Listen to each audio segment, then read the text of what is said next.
Пайғамбарымыз Мұхаммед Мұстафа салаллаху алейхи вассалам 50 жастан асқан шағында ол перзенті болды.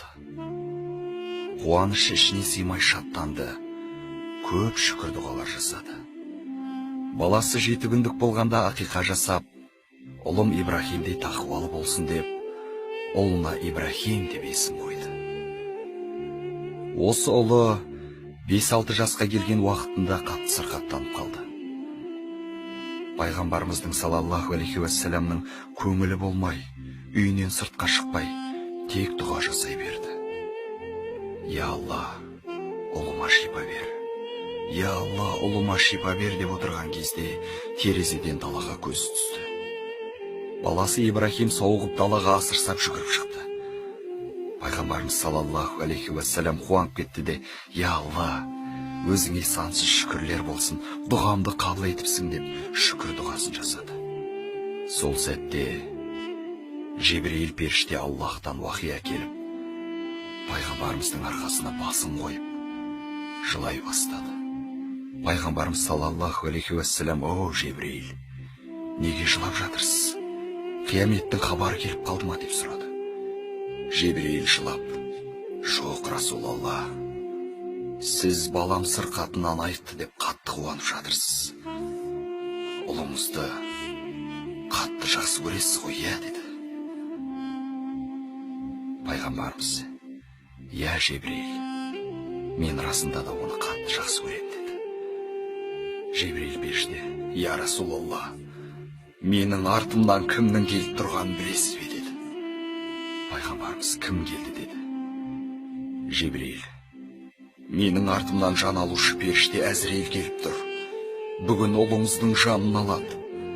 Аллах сізге ешқашан ол перзент бермейді екен. Ұлыңызды сізден кейінгі адамдар пайғамбар деп шатастырып алмас үшін. Бір жүрекке 2 махаббатқа орын жоқ.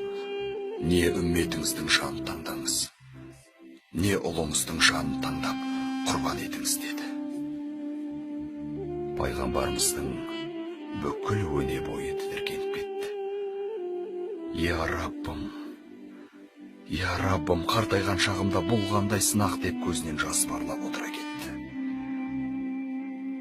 Жебірейіл де жылап тұрып, я Расулаллах, барлық періштелерге қол көтертіп қойдым. Өзімде дұға жасаймын. Келіңіз дұға жасайық. Ұлыңыз сіз дүниеден қайтқаннан кейін жанын алсын деп дұға қылайық. Аллах қабыл етеді деді. Пайғамбарымыз жылап, ей Жебірейіл, мен ұлымның өмірін сұрағалы жіберген пайғамбар емес едім деді. Үмметім, ей Алла, үмметім деп пайғамбарымыз жылап отыра қалды. Көзінен аққан жас сақалына тамды. Мақұл, мен үмметімді таңдадым. Ұлым үмметімнің орнына садақа болсын. Егер барлық періштелер қолдарын көтеріп тұрған болса, дұға жасасын. Мен де дұға жасайын. Сіз де дұға жасаңыз, Жебірейіл досым.